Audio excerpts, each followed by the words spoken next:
ಅದರಿಂದ ಇವತ್ತು ನಾನು ತಮ್ಮ ಕರೆದಿರೋದು ಪಾರ್ಲಿಮೆಂಟ್ಗೆ ಹೋಗೋದಕ್ಕಿಂತ ಮುಂಚೆ ಈಗ ಹಾಸನದಲ್ಲಿ 2.5 ವರ್ಷ ಆಯಿತು ಅಂತ ಕಾಣುತ್ತೆ ಸರ್ಕಾರ ಬಂದು. ಹಾಸನದಲ್ಲೇ 2 ಮೀಟಿಂಗ್ ಮಾಡಿದ್ರು. ಒಂದು 70-80 ಸಾವಿರ ಜನ ಸೇರಿಸಿ ಹಾಸನದಲ್ಲಿ.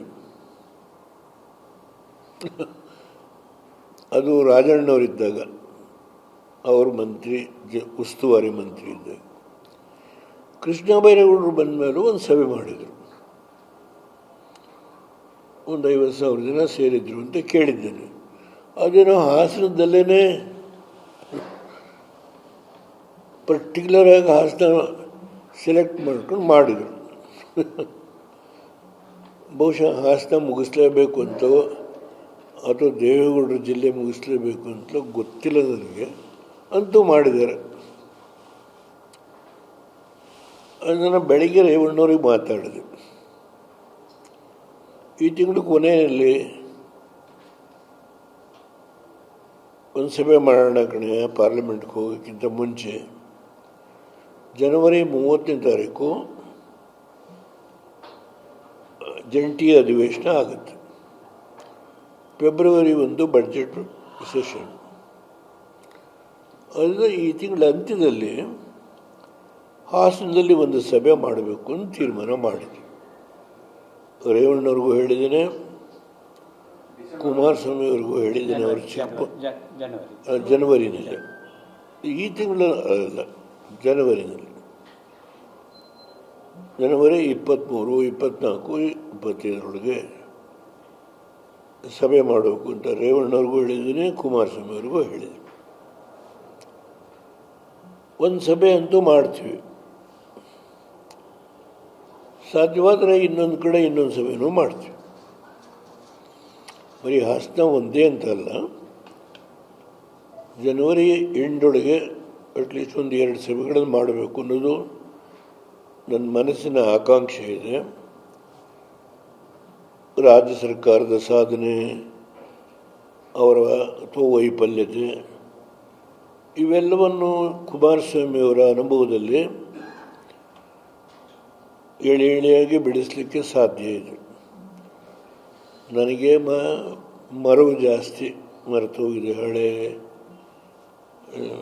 ವಿಷಯಗಳು ಜ್ಞಾಪಕ ಬರೋಲ್ಲ. ಯಾಕೆಂದರೆ ವಯಸ್ಸಾಯಿತು ನನಗೆ, 93. ಜ್ಞಾಪಕ ಬರೋದಿಲ್ಲ, ಏನು ಮಾಡೋದು. ಆದ್ದರಿಂದ ಕುಮಾರಸ್ವಾಮಿಯವರಂತೂ ಮುಂದಿಟ್ಕೊಂಡೇ ಮಾಡ್ತೀವಿ. ನಿಖಿಲ್ ಕುಮಾರಸ್ವಾಮಿಯವರು, ನಮ್ಮ ಚಿಕ್ಕನಹಳ್ಳಿ ಸುರೇಶ್ ಬಾಬು ಅವರು ಒಂದು 53-54 ಕ್ಷೇತ್ರದಲ್ಲಿ ಓಡಾಡಿದ್ದಾರೆ. ಜಿಲ್ಲಾ ಪಂಚಾಯತಿ, ತಾಲೂಕು ಪಂಚಾಯತಿ ಸದಸ್ಯರುಗಳು ಯಾರನ್ನ ಅಭ್ಯರ್ಥಿಗಳನ್ನ ಮಾಡಬೇಕು ಅನ್ನೋದ್ರ ಬಗ್ಗೆ ಒಂದು ಪ್ರಾಥಮಿಕವಾದಂಥ ಸಭೆ ನಡೆಸಿದ್ದಾರೆ ಅಂತ ಕೇಳಿದ್ದೇನೆ. ನಾನು ಆ ವಿಷಯದಲ್ಲಿ ಏನು ಅಷ್ಟೊಂದು ಮಧ್ಯ ಪ್ರವೇಶ ಮಾಡಿ ಅವರು ಮಾಡಿರೋ ತೀರ್ಮಾನನ ಮಾರ್ಪಾಡು ಮಾಡಬೇಕು ಅನ್ನೋದು ಏನು ನನ್ನ ಮನಸ್ಸಲ್ಲಿ ಇಲ್ಲ. ಆದರೆ ಜನಗಳ ಮುಂದೆ ಹೋಗಿ ಇವತ್ತೇನು ಸರ್ಕಾರದ ಸಾಧನೆ, ವೈಫಲ್ಯತೆ, ಕುಮಾರಸ್ವಾಮಿಯವರ ಕಾಲದಲ್ಲಿ ಮಾಡಿದಂಥ ಕೆಲವು ಜನಪರವಾದಂಥ ಕಾರ್ಯಕ್ರಮಗಳು ಹೇಗೆ ಮೊಟಕುಗೊಳಿಸಿದ್ದಾರೆ, ಈ ಎಲ್ಲ ವಿಷಯನ ಸಾರ್ವತ್ರಿಕ ಜನತೆ ಮುಂದೆ ಹಿಡಿದು ಸಭೆಯಲ್ಲಿ ಅವಶ್ಯಕ ಅಂತ ಹೇಳಿ ತೀರ್ಮಾನಕ್ಕೆ ಬಂದಿದ್ದೇವೆ. ಅದರಿಂದ ಈ ಜನವರಿ ಅಂತ್ಯದೊಳಗೆ ಸಭೆಗಳನ್ನು ಮಾಡ್ತೀವಿ. ನಾನು ಇವತ್ತು ಒಂದು ವಿಷಯ, ಪೇಪರ್ ಕೊಡಪ್ಪ,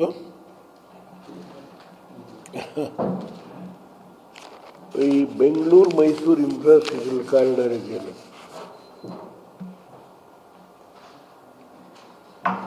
ಈಗ ಇನ್ನೊಂದು ಸುಪ್ರೀಂ ಕೋರ್ಟಲ್ಲಿ ರಿಟ್ ಹಾಕಿದ್ದಾರೆ. ಇಷ್ಟೆಂತನೋ ಈಗ ಕೊನೆಯದು ಇಷ್ಟೆಲ್ಲ ಆಗಿದೆ.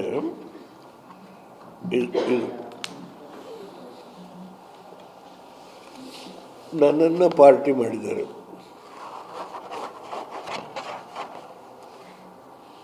ನಾನು MOU ಸೈನ್ ಮಾಡಿದ್ದು 1995.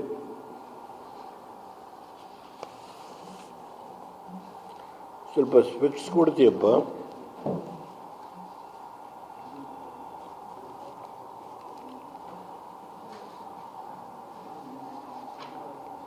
State of Karnataka versus Nandi infrastructure corridor,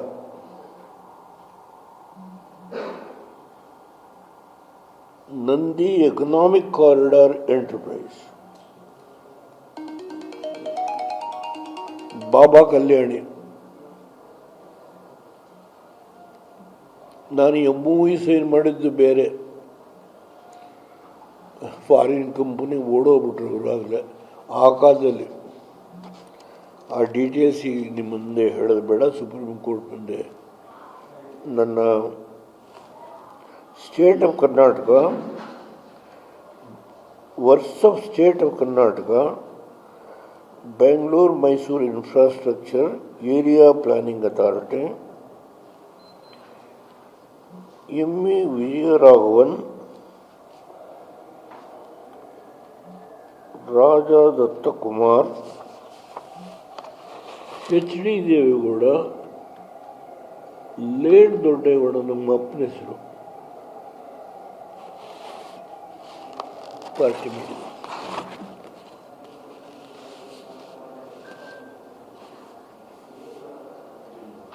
ಓದ್ದೆ